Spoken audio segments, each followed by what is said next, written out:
Halo para pecinta ngaji rasa 99 dimana berada.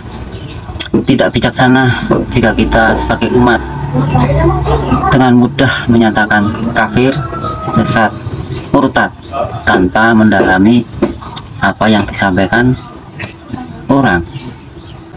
Karena itu saya ingin mengajak kita semua, mari berpikir bijak agar di Nusantara ini damai, aman, juga tentram. Rifat di zaman Rasulullah begitu telah tersampaikan kepada umat, maka makrifat adalah sesuatu yang biasa-biasa saja.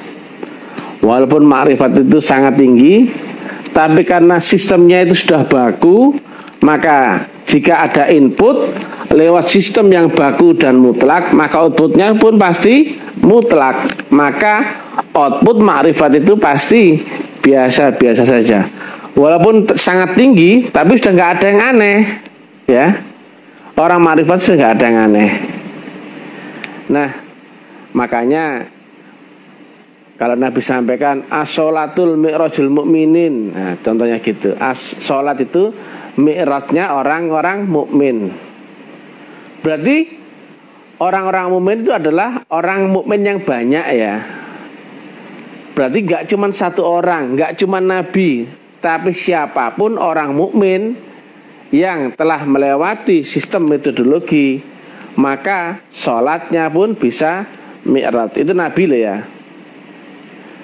Artinya sangat berbeda dengan zaman ini. Kalau mi'raj pun dianggap hanya itu mujizat Nabi. Keliru kamu. Nabi yang menyampaikan sangat biasa kok. As-sholatul mi'rajul mu'minin, ya, mu'minin. Orang banyak yang beriman atau orang-orang beriman. Nah, siapa orang beriman? Ternyata orang yang mendapatkan nur.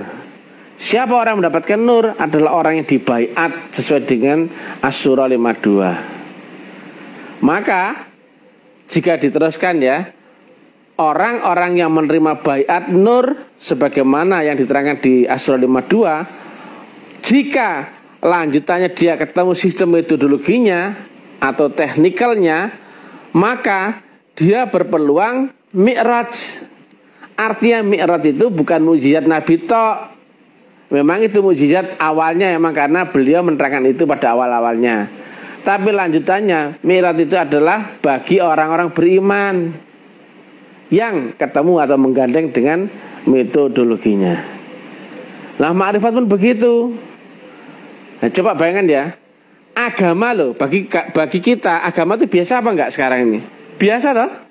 Nah, padahal kalimat Nabi awaluddin makrifat, agama itu makrifat, akhiruddin pun makrifat. Tadi agama itu biasa apa enggak? Biasa. Berarti awal orang beragama adalah makrifat, akhir orang beragama adalah makrifat. Berarti makrifat itu biasa apa enggak? Biasa. Ya. Orang makrifat itu biasa-biasa saja. Sama seperti, ya, mindsetmu di zaman ini, orang beragama itu biasa apa enggak? Oh, biasa.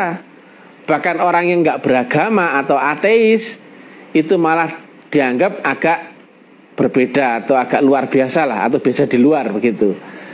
Jadi mindsetnya sudah sangat berbeda. Nah, zaman dulu, lihat, ya, jika inputnya kemudian ketemu sistemnya, outputnya pasti flow-nya ketemu. Nah, input ini adalah nur yang ditanamkan saat baiat, kemudian lewat sistem metodologinya, maka jaminannya outputnya pasti mutlak dong. Nah, itu dia. Nah, berarti makrifat itu sangat biasa, sangat lumrah, sangat wajar, dan gak perlu membahas yang aneh-aneh tentang makrifat. Tetapi pada zaman ini, karena teknik dan metodologinya telah luntur, bahkan orang gak tahu lagi apa itu baiat, udah gak tahu. Apa itu zikrullah yang bermetodologi, gak tahu. Yang penting zikir bisa keramat, bisa sakti, bisa kaya, itu saja yang dicari orang sekarang. Ini sangat keren sekali, ya, kata-kata beliau. Dan memang menurut saya pribadi, apa yang disampaikan beliau jika dicermati, kita selami, memang benar adanya. Jadi sesuatu itu bisa menjadi luar biasa dan biasa-biasa saja. Dan seandainya yang menerima orang yang awam dan belum memahami, sesuatu yang biasa saja itu bisa menjadi amat sangat luar biasa, atau sebaliknya. Baiat nggak tahu, zikrullah bermetodologi nggak tahu, lanjut lagi suluk. Kamu tahu suluk nggak? Nggak tahu kan? Nah, padahal di syair tanpa waton pun disampaikan zikir lan suluk. Semua apal bisa jadi, karena di masjid-masjid musola sering menyetel itu untuk waktu nunggu menjelang azan setiap sholat 5 waktu. Tapi kamu tahu nggak suluk itu? Nah itu loh. Jadi kamu tahu tapi nggak pernah mengerti apa di dalamnya. Tahu karena sebatas tahu cerita. Apalagi yang keempat ini, bakti. Bakti kepada Tuhanmu. Tuhanmu yang mesti ada alamat kiblatnya, ada alamat ordinatnya, ada wujudnya loh. Wujudnya Allah saja kamu sudah nggak tahu toh. Nah, zaman dulu orang bersyahadat biasa nggak? Zaman sekarang orang bersyahadat biasa nggak? Biasa. Ya, syahadatnya biasa. Tapi ketika diurai, aku bersaksi, kemudian nggak ada yang disaksikan, itu menjadi luar biasa apa biasa? Luar biasa. Aku bersaksi, tapi nggak ada yang aku saksikan, itu luar biasa. Nah, zaman dulu aku bersaksi ada disaksikan, yaitu tentang wujudnya Allah dan wujudnya Rasulullah. Dulu zaman Nabi Muhammad, wah biasa saat itu. Sekarang kan luar biasa, kenapa? Zaman ini engkau tidak diberitahu di manakah wujud Allah, di manakah wujud Rasul. Di zamanmu sekarang ini, siapakah Tuhanmu dan siapakah Rasulmu, kamu kan nggak diajari itu. Maka syahadatmu berucap kesaksian saja, tapi nggak pernah benar-benar bersaksi. Itu luar biasa. Lah ini yang sering menjadi problem ya, sehingga banyak orang-orang yang belum tahu akan mengatakan sesat, kafir, musyrik, padahal sebenarnya tidak. Jadi kalau di dalam